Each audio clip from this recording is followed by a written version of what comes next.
Բարև ձեզ։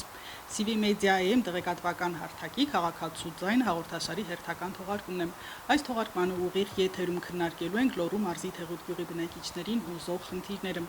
Հիշեցնենք, Թեղուտ գյուղի բնակիչները հունվարի 25-ին փակել էին ընկերություն տանող ճանապարհը, ներկայացնելով իրենց պահանջները։ Պահանջների մասին կխոսենք հաղորդման ընթացքում, իսկ այսօր ներկայացնեմ հաղորդման հյուրերին։ Հաղորդմանը մասնակցում են Թեղուտ գյուղի բնակիչներ Մարտին Շահկյանը, Արմեն Մկրտումյանը, Մհեր Մելքոնյանը, Կամո Հոբոսյանը եւ իրավապաշտպան համայնքային համախմբման եւ աջակցության կենտրոն հասարակական կազմակերպության նախագահ Օլեգ Դուլգարյանը։ Բարև ձեզ։ Պարոն Շահկյան, կխնդրեմ նախ եւ առաջ ներկայացրեք դուք թե կոնկրետ ինչ պահանջներ եք ներկայացրել ընկերությանը, ինչ խնդիրներ ունեք, խնդրեմ։ Նախ շնորհակալություն նման հնարավորություն ձեռնելու համար։ Մենք Թեղուտի հարցերով բազմաթիվ նամակներով տեղեկացրել ենք պատկան մարմիններին, սկսած վարչապետից մինչև ընկերության ղեկավար։ Այժմ ուզում ենք հանրությանը տեղեկացնենք, որպեսզի հանրությունը տեղակալի Թեղուտի բուն խնդիրների մասին։ Ես կուզենայի մի հատ էքսկուրս կատարեմ Թեղուտի անցած պատմության մասով, ասեմ, որ Թեղուտը հիմնադրվելով նախորդ դարի սկզբներին չի հիմնադրվել հանքարդյունաբերության հիման վրա, մարդկանց հիմնական զբաղմունքներն են հողագործություն, անասնապահություն եւ անտառտնտեսություն։ Անցնելով կոլխոզացման, սովխոզացման միջով 1991 թվականին Թեղուտում հողերը սեփականաշնորհվեց։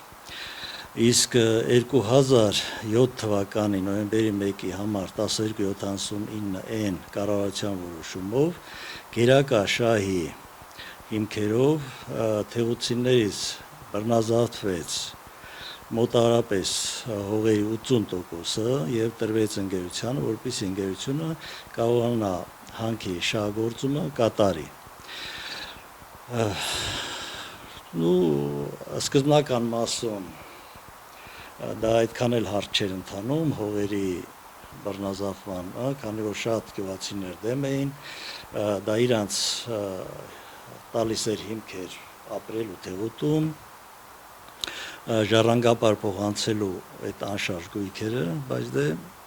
չստացվեց։ Դրա դիմաց թեղուտեցին միայն ստացավ աշխատատեղի երաշխիք եւ բազմաթիվ ապագայի լավ խոստումներ,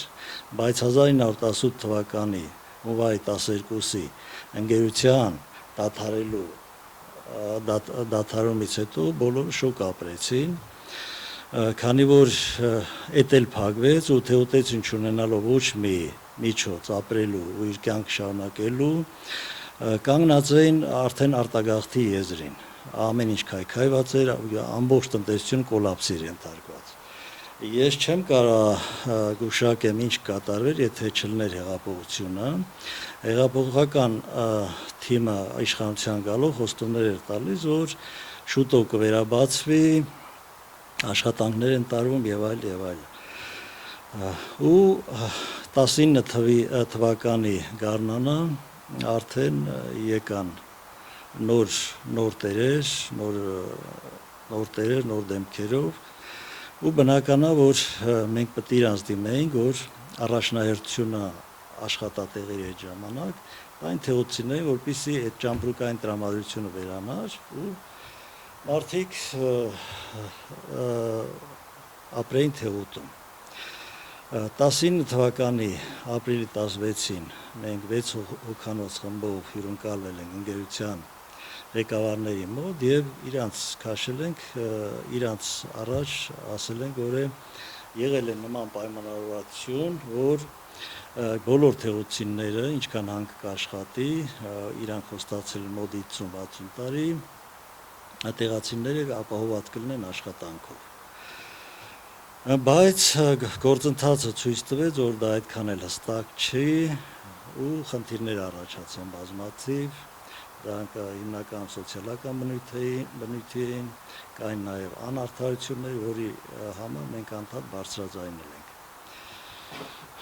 Առաջում այսքանը։ Հիմա այսինքն ընկերության ներկայացվելիք ձեր պահանջները դուք ցանկանում եք ուղղակի աշխատատեղել, հա։ Ոչ, ոչ։ Ուրեմն 21 թվականի վերջում պարզ դարձավ, որ միայն աշխատատեղերը ասում եմ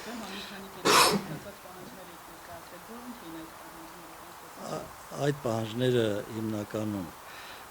արտանետումները դադարեցնելն էր շրջակա միջավայր եւ մասնավորապես Թեղուտի բնակչություն, քանի որ Արնիկա ընկերության, չեխական Արնիկա ընկերության կատարած ուսումնանմուշարումների արդյունքում պարզ դարձավ, որ հանքարդյունաբերության պատճառով Թեղուտում մկնդեղի արկայությունը բնակիչների օրգանիզմում եվրոպական չափանիշներից գերազանցում է տասնյակ անգամ, նամանավանդ երեխաների համար։ Իսկ երկրորդ պահանջը դա այլընտրանքային աշխատատեղերի ստեղծումներ կամ այսպես կոչված Թեղուտում այլընտրանքային զարգացման ուղղությունների մշակումներ։ Դա այդ միտքը որտեղից առաջացավ, քանի որ 21 թվականի վերջում արդեն կային երիտասարդներ, նաև ընտանիքներով, որ աշխատում էին հիմնարկում, բայց ազատման դիմում գրեցին եւ արտագաղթեցին Թեղուտում ապագան չնկատելու, չտեսնելու հիման վրա։ Միգուցե սոցիալական բնապաստրանք բոլորը համատեղում են միտեղ։ Մարդիկ տեսան, որ իրանց երեխաները այստեղ ապագա չեն ունենալու, քանի որ թե կախվածություն ընկերությունից, թե որոշեցին արտագաղթել։ Մենք դրա համար որոշեցինք, որ այդ ակցիան կատարենք, հիմնական շեշտը դնելով զարգացման այլ ուղղությունների վրա։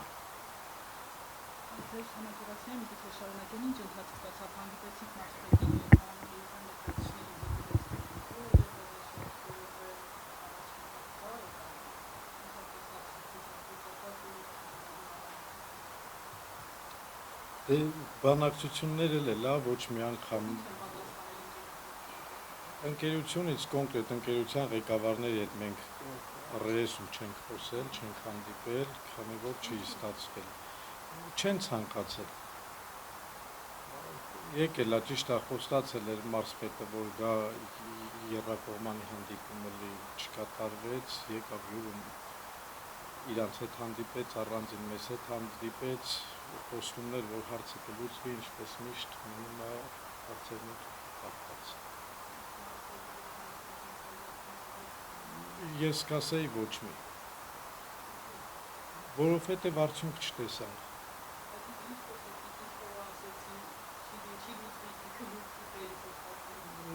Ասում են ամեն հանդիպման ժամանակ էլ միշտ իրանք ասում են, որ կլուծվի, բայց թե այդ լուծումը մենք չենք տենում։ Ես պահանջում եմ ընկերությունից արտանետումները թունավոր դադարեցնել համայնքի վրա, իրենց կողմից հասցված առողջական եւ այլ վնասների փոխհատուցում եւ այլ ընտրանքային աշխատատեղեր։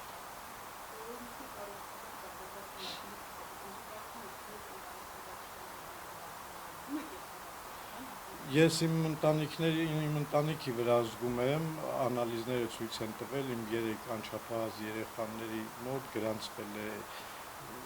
10 եւ ավել տոկոս մկնդեղի թունավորվածություն, դա ինձ թվում է բավարարում է։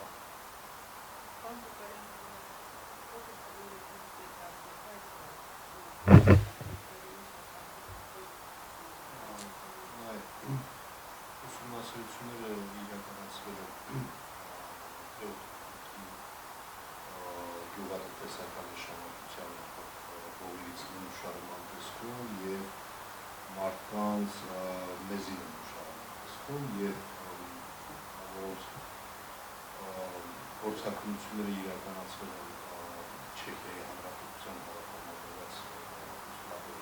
լաբորատորիայում եւ կոնկրետ եւ հողերում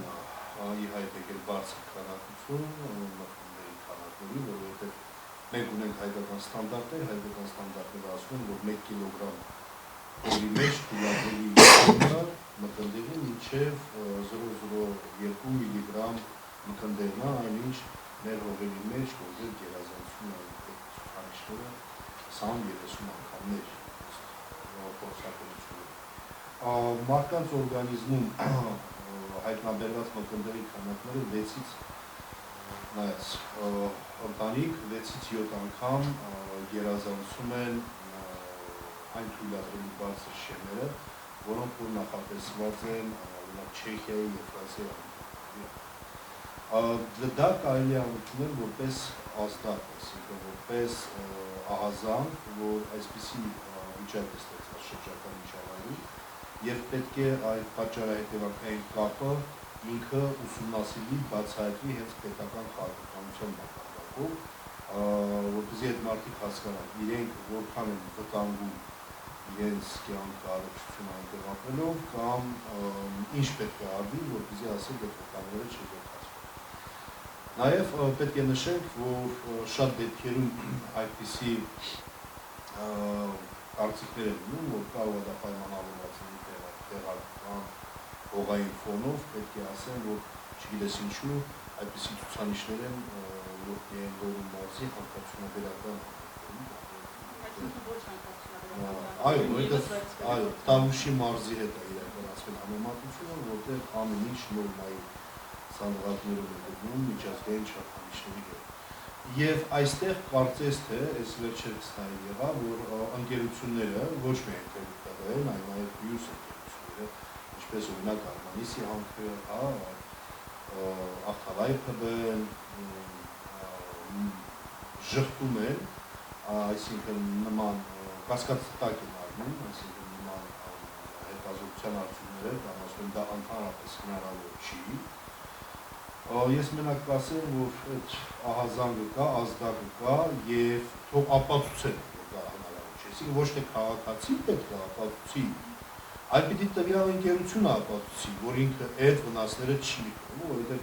քաղաքացին օգտվում է այն հնարավորությունից, այն ապացուցողական բազայից, որ այսօր կա։ Եթե դու ունես ավելի լավ ապացուցելու բազա, ապա պիտի այդ ուղղությամբ շարժես, եթե չէ, ապա պետք է փնտրես, հասկանաս ինչ ելքեր կարող է լինել։ Կոնկրետ դա ուսումնասիրությունների մասին ու նաև ցանկանայի նշել, որ բոլոր համայնքներում, այսինքն ցանկացած հանքարդյունաբերական համայնքում բնապահպանական, սոցիալական և առողջապահական խնդիրները իսկ փոխկապակցված, այսինքն հնարավոր չի այդ համայնքում ունենալ բնապահպանական խնդիր, չունենալ առողջապահական խնդիր, կամ ունենալ բնապահպանական և առողջապահական խնդիր, չունենալ սոցիալական խնդիր։ Այսինքն միայն դեպիքը կարող է ասել, որ նման բան հնարավոր չի, որովհետև այդ բոլոր խնդիրները շատ փոխկապակցված են և շատ հայտնի է ամբողջ աշխարհում։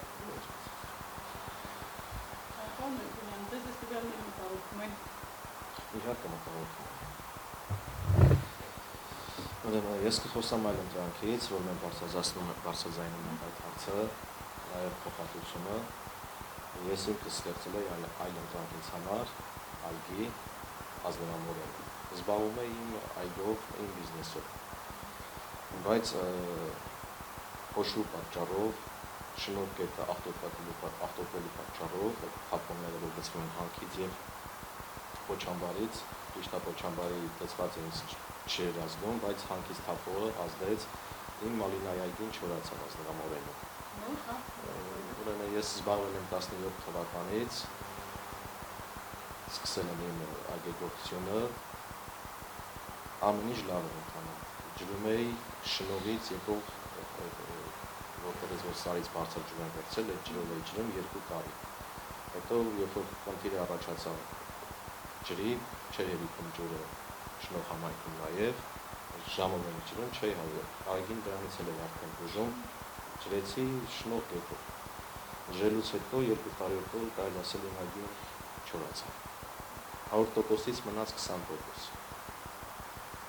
Ուզում եմ, որ այլ ընտրանքները ստեղծեն իրանք, ասենք քո մասնակիցներով իրանք որոշեն, նաև մեզ հետ քննարկեն, այլ ընտրանքը լինի փակ համակարգում, որովհետև արդեն օդը աղտոտված է, գետը աղտոտված է, այլ աշխատատեղեր բացեն։ Դե օրինակ ես նախընտրում եմ միասին քննարկենք, որ առաջարկենք։ նման դեպքերն տվյալներական որ դիվանցի չեն կարասել կամ չեն կայանի, չեն զարգանում ու արդյոք այս պայմաններում կարող են գտնել այլություններ։ Արկա վիճակում կարող են այլություններ գտնել, որ այլականքային զարգացման հնարավորություն ստացան։ Այլ դրանքային ճանապարհներ հնարավոր չի որ չգտնվի։ Մենք պետք է աշխատենք նաև ընկերության հետ, դրանքային ճանապարհները գտնվեն և կյանքի կոչվեն։ Կոնկրետ կարելի է տուրիզմը զարգացնել, այնպիսի բնություն, ինչպիսին ունի Թեղուտը, Թեղուտի շրջակայքում, Հայաստանի ամեն տարածքում չկա, ստեղ կարելի օգտագործել և Թեղուտը միջայլոց հարուստ է իրենց շրջապատով ճարտարապետական նշանակություն ունեցող շինություններով, հաճախ հարցնում են ինձ, թե գիտեն, որ հետաքրքրվում եմ, Թեղուտը 5 գյուղ է, նոր գյուղ է, երբ հայտնաբերվել, ճիշտ ասում ենք անցած դարի 20-ական, 30-ական թվականներին, բայց Թեղուտը որպես բնակատեղի ունի շատ-շատ հին պատմություն։ Մենք կարող ենք գնալ մինչև 4000-5000 տարի առաջ, քանի որ դրանց եղեն ապացույցները կան։ Պեղումների ժամանակ գտնվել են դամբարաններ, Թեղուտի շրջակայքում, կոնկրետ Տիճուր կոչվող քանդամասում, որտեղ եղել են դամբարաններ 4700 տարի։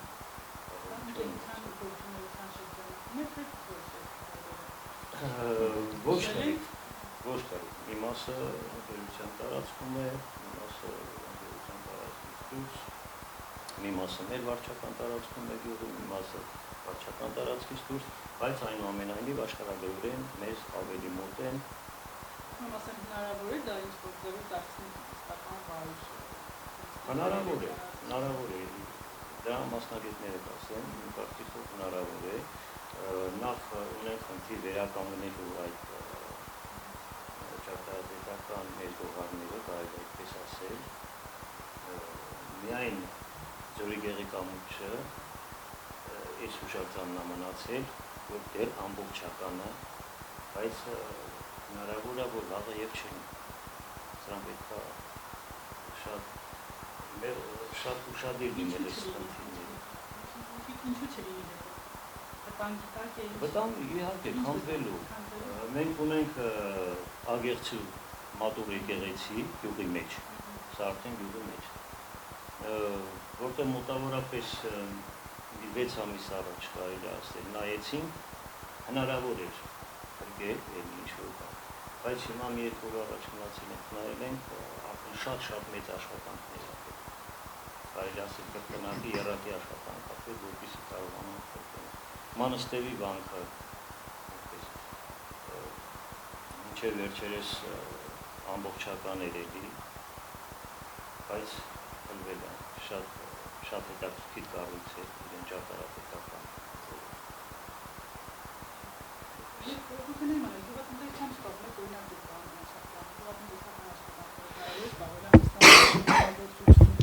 Ուրեմն 91 թվականից սկսած իմ ընտանիքը զբաղվում էր գյուղատնտեսությամբ, ունենք սեփականաշնորհված այգի, որը ներկա պահին 2008 թվականին անցավ ընկերությանը, թողամասը լրիվ բավարարում էր մեր ընտանիքի եկամուտները, մի բան էլ վաճառում էինք, բայց 2008 թվականին դատանի վճռով բռնազավթելուց հետո այդ հնարավորությունից զրկվեցինք։ Իսկ 18 թվականին, երբ որ ընկերությունը էլ չէր աշխատում, դադարեց աշխատելու, ես դիմել եմ ընկերությանը, որ իմ հողը ոնց որ ձեր տված չի, նույնը մնում է, տվեք ինձ, ես մշակեմ, ապրեմ, վերջ, գյուղում մնամ, չարտագաղթեմ, ասին դա հնարավոր չի, հողերը այժմ գտնվում են գրավի տակ, VTB բանկում գրավի տակ, Անցած տարի պարզ դարձավ, որ այդ նույն հողերում ընկերությունը զբաղվում է գյուղատնտեսական աշխատանքներով։ Այսինքն այն հողը, որի ես էի նույն ձևի աշխատում եկամուտ ստեղծում, հիմա նույն ընկերությունն անում։ Ասում եմ, լավ, ինչ տարբերություն, այդ հողս տվեք ինձ, ես մշակեմ, ձեզ վրա վաճառեմ։ Ես էլ ապրեմ, վերջը դուք էլ կունենաք ինչ որ ուզում եք, ինչ որ են ասում են հնարավոր չի։ Ընդհանրապես հող չունեք։ Ընդհանրապես հող ունեմ, մենակ տնամերձ այգինա շատ փոքր, որը որ բնականա չի կարող այդքան փոքր տարածքի վրա եկամտի աղբյուր առաջան։ Նաև ավելացնեմ, որ 2008 թվականի դատարանի վճռով բռնազավթված հողի գումարը, որը որ գտնվում է նոտարի դեպոզիտ հաշվին, մինչև այսօր դեռ ընդեղ գտնվում է։ Հենց որ ասացի ձեր գումարը դեռ ինչ դրել եք ընդեղ հակառակ վերցնեք, իմ հողը տվեք ինձ, ես չեմ ուզում արտագաղթեմ։ Ավելացնեմ նաև, որ վերջերս տղաս ճիշտ աշխատում էր ընկերությունում, բայց թողեց գնաց Ռուսաստան, որ մենք չենք կարած հեռանկարներ չկա։ Ինչ եմ ուզում ասեմ, այլընտրանքային աշխատատեղեր, այլընտրանքային զարգացման ուղղություններ գտնելը Թեղուտում շատ պարտադիր է, որպեսզի մենք գյուղն էլ չարժանանա Մադանի ճակատագրին, հանքը փակվեց, Մադան ապրող չկա, բնակավայր առանց բնակիչների։ Մեր պայքարը հիմնականում է դա, որ Թեղուտն էլ չդառնա բնակավայր առանց բնակիչների։ Այլընտրանքային ինչ աշխատանք առաջարկի։ Ես կուզենայի դա մասնագետների հետ քննարկվի, ես էլ տնտեսագետ չեմ, այս պայն ինչ էլ ասեմ, դժվար կլինի ինձ համար հիմնավորելը, դրա համար ավելի լավ է չբարձրաձայնեմ։ Այլընտրանքային այնքան հեշտ է որոշելը, որովհետև կա հատուկ գործիքներ կան, դրա համար մասնագետները պետք է շատ պետք չեն, իհարկե պետք են, բայց առաջնային կարիքները վերհանելու միջոցով կա համայնքում տարբեր գործիքներ, տարբեր ձևերով, ամենապարզը դա հարցումներն են, բայց կան ավելի հետաքրքիր գործիքներ, օրինակ համայնքային ֆոկուս խմբային տարբեր սոցիալական խմբերի հետ, կանանց հետ առանձին, տղամարդկանց հետ առանձին, երիտասարդների հետ առանձին, որպեսզի դուրս բերես այդ համայնքի հիմնական կարիքները եւ մարդկանց կարծիքը, թե ինչով իրենք կարող են զբաղվել։ Օրինակ սրանից 1-2 տարի առաջ Թեղուտում ես երբ հանդիպում քննարկում քաղաքացիների հետ, այդ քննարկման արդյունքում ինչ եզրահանգման եկավ։ Այսինքն մարդիկ ուզում էին, որ լինի օրինակ,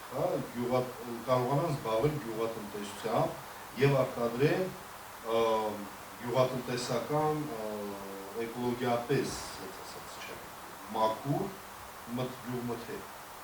որը իրականում թվում է թե անհնարին, որովհետեւ նաեւ կան այլ ռիսկեր, որովհետեւ եղել են դեպքեր, երբ միջազգային կազմակերպությունները կամ տարբեր հիմնադրամներ խուսափել են Թեղուտում ներդրում անել կոնկրետ գյուղատնտեսության ոլորտում,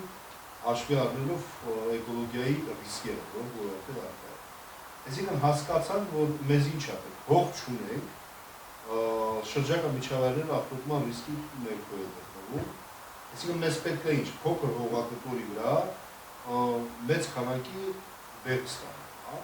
Դրան ինչ ինչով կարելի անել, դա կարելի անել օրինակ ջերմոցային տնտեսությամբ, որպեսզի ասենք դու փոքր հողատարածքի վրա շուրջ տարի ունենաս գյուղատնտեսական մթերքների արտադրություն եւ ինքը լինի էկոլոգիապես նաեւ պաշտպանված, այսինքն նաեւ մաքուր ջրով որոշվի, այդքան կաթիլային, այսինքն դա այդքան բավականաչափ հեշտ է, ընդհանրապես պետք է քաղաքացիների հետ խոսալ, քննարկել եւ ի դեպ մեծ ներդրումներ են դրանք ինչ-որ համագործակցություն լինի տեղական ինքնակառավարման ընկերության հետ։ Ես հենց դրա մասին եմ խոսել, ուզում եմ նախ սկսեմ այսպես երկար ճանապարհ պատմեց մարդը Թեղուտից, որ այսպեսի պայքարներ ա եղել։ Լավ, եթե մարդիկ այդ գյուղում ոչինչով չեն կարող զբաղվել, բնականաբար ճանապարհ են փակելու, որպեսզի իրենց աշխատատեղով ապահովեն։ Մեկ-մեկ քննադատություններ են լսել, որ օրինակ ինչի պետք է իրենք ճանապարհ փակեն կամ ինչի պետք է բոլորը իրենք աշխատեն։ Լավ, բայց այդ մարդը այդ գյուղում ինչով է, դե ուրեմն թեղուտեցունել, չգիտեմ, աբարան մի հատ աշխատանքով ապահովեք, որպեսզի ինքը գնա այնտեղ աշխատի, գա, բայց ինքը այդ գյուղում ապրելով գյուղատնտեսությամբ չի կարող զբաղվել, այլ գործարան չկա, որ աշխատի, չգիտեմ, պետական նպաստներ որպես խոցելի էկոլոգիապես խոցելի համայնքում ապրող բնակիչ փոխհատուցում չի ստանում, լավ, բայց ինքը ինչ անի, արտագաղթի, բնականաբար գոնե պիտի աշխատի եւ դրա համար այդ առումով արդարացի է պահանջը, այսինքն երբ որ մենք ասում ենք լավ ոնց կարա ամբողջ գյուղը աշխատի, բայց չէ որ այդ ամբողջ գյուղն է այդ վնասները կրում, բայց ես նաեւ հասկանում եմ մյուս կողմը, այսինքն ընկերությունը, որ բոլորին չի կարող ինքը աշխատատեղով ապահովել, դրա համար կա պարզ, խելամիտ եւ մտածել այդ գյուղի բնակչության հետ, իրանց հետ խոսել, հասկանալ, ինչ պետք է այդ գյուղը ստեղծվի, որպեսզի այն մարդիկ, ովքեր չեն աշխատում, կամ ընկերությունը հողավերջ դարերով չի աշխատում, մի օր էլ չի աշխատում, ինչ անեն, որպեսզի այն մարդիկ, ովքեր չեն աշխատում, աշխատեն, ունենան զբաղվածություն եւ ինչ անել, երբ որ ընկերությունը, չգիտեմ, իր պաշարները ավարտի գնա, այդ գյուղը չմնա լքյալ գյուղ, այսինքն ինչով կարող է գյուղը զարգանալ, ինչով այստեղ ասում են օրինակ տուրիզմը կարող է զարգանալ, չէ՞, այսինքն ասում։ Այդ տուրիզմը իհարկե զարգանալու համար միայն հուշարձան այնտեղ ունենալը քիչ է եւ պետք է գյուղը նաեւ գրավիչ լինի, ասես բազմաթիվ կողմերով, այսպես։ Եվ նաեւ եթե մենք վերցնում ենք այն ծրագրերը, որոնք իրականացվում են դերքաղաքագործողների կողմից նաև պետական հաստատում ստանում, համայնքի սոցիալ-տնտեսական զարգացման ծրագրերը, այնտեղ խոսում է մարդկանց կենսապայմանների չէ բարձրացման մասին, բայց այն գումարը արդյոք, որը որ հայաստանյան ընկերությունները ծախսում են համայնքների վրա, եթե մենք ասում ենք կենսապայման, մենք պետք է առաջին հասկանանք իրենց սոցիալական վիճակի բարելավ որպես եւ մեղմիչ իրենց էկոլոգիական վնասների առողջապահական եւ նաեւ որպեսզի կարողանան իրենք այլ բաներ զբաղվել։ Որքանով է ծախսվում այդ ուղղությամբ, որտեղ եթե մենք նայենք բոլոր համայնքները անկարգությունաբերական, գրեթե բոլոր տեղերը դա ենթակառուցվածքային զարգացում է, ոչ թե սոցիալ-տնտեսական։ Այն հենց այդ սոցիալ-տնտեսական ծրագրի շրջանակում պետք է խոսել ընկերությունները, տեղական ինքնակառավարման մարմինները, այդ թվում կառավարությունը, բայց կենտրոնում պիտի լինի համայնքի տվյալ գյուղի բնակիչը, խոսել, հասկանալ, ինչ են անում այդ համայնքում այլընտրանքի զարգացման համար, այդ ծրագրի շրջանակներում եւ ինչ են անում համայնքի զարգացման համար այդ ծրագրերի շրջանակից դուրս, որովհետեւ չի նշանակում, որ եթե դու այդ ծրագիրը իրականացնում ես, վերջ դու այլևս անելիք չունես, որովհետեւ ամեն օր մի նոր խնդիր է առաջանում, չէ՞, չգիտեմ, աղտոտման խնդիր է առաջանում, չգիտեմ, աշխատատեղի խնդիր է առաջանում։ Մինչև ընկերությունները, տվյալ դեպքում նաև թերուտ տվել, այդ քաղաքականությունը չորդեգի, այսինքն որ այդ այլընտրանքը պետք է այդ տարածքում նաև զարգանա, սոցիալական լարվածությունները շղթա միշտ կարող են, այսինքն որովհետև եթե մարդ կամ պիտի աշխատի կամ պիտի արտագաղթի։ Կարծում եմ այստեղ ամենակարևորը դա մարդկանց հետ երկխոսելու կարողությունն է, այսինքն երկխոսել, քննարկել, ինչ կարելի է անել։ Բնականաբար ամենաառաջինը դա արտանետումների հետ կապված խնդիրներ, որոնք որ ամենակարևորն են եւ այստեղ ինչպես նշեց Մայրը Մերկոնյան, որ ինքը չարչարվել այլընտրանք ստացի, բայց փաստորեն այլընտրանքը վերացել է, որովհետեւ ասենք աղտոտում է։ Երկրորդը ինչ անել, որպեսզի այդ մարդիկ ունենան զբաղվածություն եւ նաեւ շրջակայքի եւ տարածաշրջանի հասարակության համար դարձնեն գրավիչ հետաքրքիր համայնք, բնակավայր, որտեղ կարող է նաև տուրիզմը ինչու ոչ զարգանալ։ Պետք է խոսել մարդկանց հետ։ Օրինակ ես իմ կողմից ինչ կարող եմ անել։ Ես կարող եմ անել հետևյալը. գնամ այդ գյուղում իմ գործընկերների հետ համայնքում ֆոկուս խմբային քննարկումներ իրականացնեմ, մարդկանց հետ խոսեմ, առաջնային կարիքներ, առաջարկներ, պահանջները ներկայացնեմ տամ այդ գյուղացիներին, ասեմ այս ձեր կարիքներն է, ձեր տեսլականները։ Մնում է, որ այդ առաջարկությունները վերցնել են մարդկանցից, այսինքն դառնան իրանք լսելի։ Այդ է ամենակարևոր կետը, որպեսզի մենք կարողանանք առաջ շարժել։ Ինչ խոսք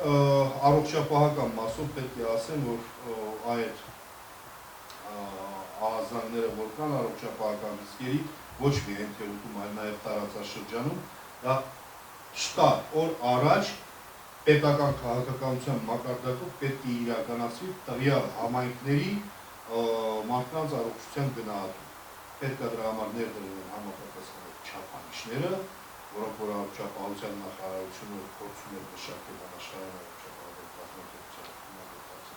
պետք է պիլոտը իրականացվի, ստուգեն, հասկանան ինչումն է խնդիրը եւ իրականացնեն այդ խնդիրների լուծման ուղղությամբ որոշակի քայլեր։ Օրինակ մեկ կարող է որ նման ռիսկային գոտում ապրող քաղաքացին պետք է ապահովագրություն ունենա, որպեսզի եթե առողջական խնդիր առաջանա, ինքը կարողանա այդ խնդիրը լուծի։ Ոչ թե լինի ալավերդու եւ մեծ այրում են բազմաթիվ բնակիչների նման, ովքեր որ ունեն խնդիր, խիստ առողջական խնդիրներ եւ ամբողջ այդ բերը ընկած է իրենց վրա։ Իրենք ապրում են ուղիղ փոչամբարի մեջ։ Ինչ է կարծում պետությունը ինչ տեղ ունի այս դեպքում կոնկրետ թերուտի բնակիչների համար որոշակի դեր կա ու ինչ կրաներ։ Այո, պետությունը պետք է այդ որ սոցիալ-տնտեսական ծրագրերը կազմվում են, օրենքով էլ սահմանված, պետությունը այնտեղ պետք է կոնկրետ թույլատրի միայն այնպիսի ծրագրերի ներկայացումը եւ հաստատումը, որոնք որ իր մեջ ներառում են համայնքի բնակիչների սոցիալ-տնտեսական այլընտրանքային զարգացման ուղղությունները, պետք է ասեմ նաեւ որ քաղաքացիական հասարակության խմբակցության կողմից Հայաստանի արդյունահանող ճյուղերի թափանցիկության նախաձեռնությամբ քաղաքացիական հասարակության խմբակցության կողմից հենց այդ առաջարկը ներկայացվել է տարածքային կառավարման նախարարություն, Հայաստանի Հանրապետության հանքարդյունաբերության ոլորտի զարգացման ռազմավարության մշակման աշխատանքների, սպասում ենք հուսով ենք որ կընդունեն, այսինքն հաստատի միայն այնպիսի ծրագրեր, որոնք որ հիմնականում կլինեն սոցիալ-տնտեսական զարգացման ուղղված, այլընտրանքային զարգացմանը եւ կոնկրետ կպարունակեն մեջին տնտեսական թվեր սոցիալական վիճակի բարելավման։ Այսինքն ոչ թե օրինակ, կառուցել, չգիտեմ, 10 կիլոմետր ճանապարհ, չէ, այլ այս ինչ գործունեության արդյունքում համայնքի բնակիչների կենսամակարդակը բարձրացել է այսքան տոկոսով։ Այսինքն այսպիսի ցուցանիշներով կոնկրետ այդպիսի ծրագրեր հաստատեն, ավելի լուրջ հիմք ունեցող տնտեսական ծրագրեր, որտեղ որ ենթակառուցվածքային, ասած ասած, առանձին տեղ ունենա զարգացում, սոցիալ-տնտեսական առանձին։ Այսինքն պիտի հենց այդ ծրագրերը համապատասխան իր անվանմանը, սոցիալ-տնտեսական զարգացման ծրագիր։ Այնինչ մենք դա ենք նշել, գրել ներկայացել, որ այն ծրագրերը, որոնք իրանք իրականացվում են համայնքներում, իրենք սոցիալ-տնտեսական չեն, իրանք ենթակառուցվածքային բարելավման ծրագրեր են։ Եկեք դրանով փոխենք, ասենք որ չգիտեմ, լույսի ստոլբա ենք դնում, չգիտեմ, LED լամպեր ենք դնում եւ այլն։ Այսինքն պետք է տարանջատել հստակ լինի եւ տվյալ քաղաքացին իմանա, որ ինքը այդ համայնքում ապրելով մյուս տարի հնարավորություն ունենալու օգտվել այն սոցիալ-տնտեսական ազդեցությունից, որը իրականացվելու է այդ ծրագրի շրջանակներում։ Այսինքն յուղատնտեսական, չգիտեմ, որոշակի